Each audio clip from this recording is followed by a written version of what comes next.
Praise the Lord, hallelujah. Mo kí gbogbo alààyè tí Olúwa jí sí ìmọ́lẹ̀ alààyè lónìí wípé ẹ kú òwúrọ̀. Àdúrà ìṣẹ́jú 5 ojoojúmọ́. Orúkọ Jésù, àdúrà ò ní ṣe tiwa tì. Gbogbo bí a ti ṣe ń gbọ́ pé Olúwa ní gbogbo ojoojúmọ́, Olúwa yóò dá wa lóhùn. Kí a tó lọ nínú àdúrà yìí àti ọ̀rọ̀ tí a fẹ́ gbọ́, jẹ́ ká jùmọ̀ jọ kọrin yìí wípé ó dá mi sí, èmi yọ̀ níwájú rẹ̀. Ó gbé mi ró, èmi ò dẹni ilẹ̀. Títí ayé ni ó máa yìn ọ́, o Jésù.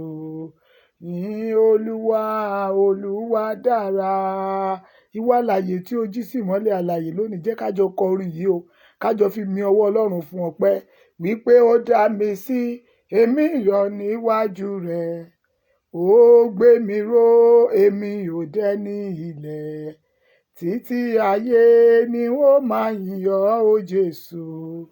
Yìn Olúwa, Olúwa dára. Àkọ́lé àdúrà yìí ni mo pè ní Ọlọ́run gbà mí lọ́wọ́ ogun tí ó dó tì mí. Ẹ jẹ́ ká wo ohun tí ọ̀rọ̀ Ọlọ́run sọ nínú ìwé orin Dáfídì 55. A ó kà á láti verse 16 sí 18. Ẹ gbọ́ ohun tí ó sọ. Bí ikú ti dì wọ́n mú. Verse 16 to 18. Bí ó ṣe ti èmi ni, èmi yóò ké pe Ọlọ́run, Ọlọ́run yóò sì gbà mí. Ní alẹ́, ní òwúrọ̀ àti ní ọ̀sán ni èmi ó máa gbàdúrà, tí èmi ó sì máa kígbe kíkan, òun ó sì gbọ́ ohùn mi. Ó ti gba ọkàn mi sílẹ̀ ní àlàáfíà lọ́wọ́ ogun tí ó dó tì mí, nítorí pé pẹ̀lú ọ̀pọ̀lọpọ̀ ènìyàn ni wọ́n dìde sí mi. Ẹ̀yin ọmọ Ọlọ́run, ogun wo ló dó ti ayé rẹ tó ń wò bí òkè? Gbogbo ogun náà lónìí mo fi dá ọ lójú wípé Olúwa yóò gbà ọ́ sílẹ̀. Ọlọ́run yóò já ọ gbà lọ́wọ́ ogun. Gbogbo ogun tó dó ti ayé rẹ kò ní borí ayé rẹ. Ẹ jẹ́ ká wo ohun tí ọ̀rọ̀ Ọlọ́run sọ. Nítorí ìdájọ́ wà fún ogun tí a sọ pé kó padà tó lóhùn ò ní pẹ̀yìndà. Fún ẹni tó ń lépa wa tá a ní kó padà tó lóhùn ò ní pẹ̀yìndà. Ìdájọ́ wà fún wọn.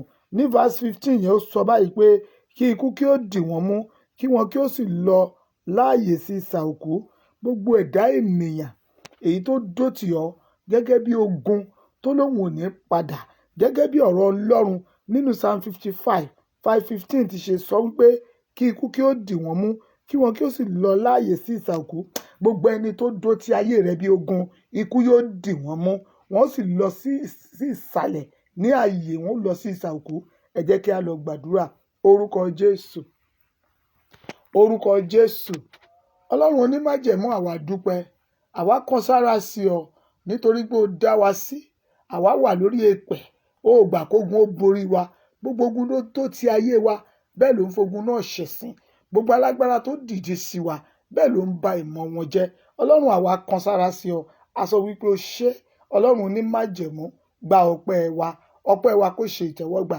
Mo súre sáyé ìwọ ènìyàn yìí ní òwúrọ̀ yìí o. Gbogbo ẹ̀yin alààyè tẹ́ ń gbọ́ ohun àdúrà yìí ní Let Us Pray ojoojúmọ́, àdúrà ìṣẹ́jú 5.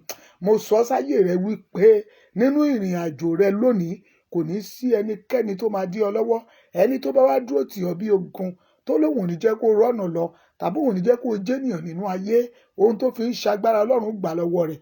Tó bá wá kọ̀ tí wọ́n gbàgbára lọ́wọ́ rẹ̀ tó lóhùn ò ní jáwọ́, lórúkọ Jésù, ẹ̀mí mímọ́ dìde tì í, ó mú wọ yàrá ìsàlẹ̀ lójijì.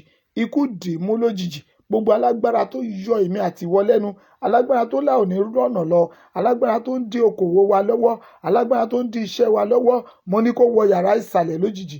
Ẹgbẹ́ ẹ̀yin ọmọ Ọlọ́run, láti òní lọ, ọwọ́ ogun lára yín mo ló ti parí. Ogun jíjà èmi àti ìwọ mo ló ti tán. Àsúre fún gbogbo aboyún ayé, ẹ lọ bítíbitì re. Ẹ̀yin àgàn àtọwọ́ àlàbòsùn, gbogbo ẹ̀yin tẹ́ wà nínú ìjì àìsàn, Ọlọ́run ìpè má jẹ̀mú èyí tá à ń pè ní ìṣẹ́jú 5 ojoojúmọ́ ní gbogbo òwúrọ̀, mo ló tú ọ sílẹ̀ nínú ìdè. Ogun ò ní borí rẹ o. Gbogbo alágbára tó sọ pé òun fẹ́ pa ọ́, ó máa para rẹ̀. Ẹni yọ ọ́ lẹ́nu, Ọlọ́run máa yọ ọ́ lẹ́nu. Láti òní lọ, ẹ̀yin àyànfẹ́ yìí, ẹ lọ rí ojú rere Ọlọ́run. ẹ lọ rí ti ènìyàn. Ìjáde yín lónìí ẹ lọ rí àánú gbà. Bẹ́ẹ̀ tí ń jáde lọ, gbogbo ogun tó lóun ó dó tì yín, ẹ̀mí mímọ́ palẹ̀ ogun náà mọ́. Gbogbo ogun tó lóun ó fèmí àti ìwọ, òun ó búramúramù mọ́ wa, bóun ò ní padà lẹ́yìn wa, òun máa ní wá lára. Ẹ̀mí mọ́ bá wọn wí. Mo gbọ́wọ́lé gbogbo ẹ̀yin ènìyàn àyànfẹ́ tẹ́ ẹ gbọ́ ohùn àdúrà yìí níbi gbogbo tí àìsàn wà nínú àgọ́ yín, àìsàn náà kó di àwátì. Ọwọ́ àlàáfíà Olódùmarè ó yá kó wọnú àgọ́ yín lọ. Ẹ jáde lọ lónìí o, kí ẹ sì ríre gbà, kí ẹ ṣe rere. Ògo ni fún orúkọ Ọlọ́run. Jésù Kristi agbára wa. Àmín, àmín, àmín ní orúkọ Jésù. Àlàáfíà Ọlọ́run tó tayọ òye ènìyàn ó yá kó wọnú ayé rẹ lọ. Àlàáfíà tí ọ̀tá rò pé òun ti gbà lọ yẹn, Ọlọ́run kó dá padà sínú àgọ́ rẹ. Ẹ lọ lónìí kẹ́ ní ọjọ́ rere, kẹ́ sì ṣe àṣeyọrí ní orúkọ Jésù Olúwa wa. Àmín. A ó tún fi ayọ̀ pàdé ní òwúrọ̀ ọ̀la ní aago 6 ìṣẹ́jú 5 péré ní àdúrà yìí. Bá a sì ti ń gbà pẹ̀lú yín, àdúrà yín yóò máa gbà, ọ̀nà yóò sì máa là fún yín. Àti èmi àti ìwọ, bá a ti ń jáde lọ lónìí, a ó rí àánú ńlá gbà. Ojú rere Ọlọ́run yóò sì mọ́lẹ̀ sí ayé wa ní orúkọ Jésù Kristi agbára wa. Àmín, àmín, àmín ní orúkọ Jésù.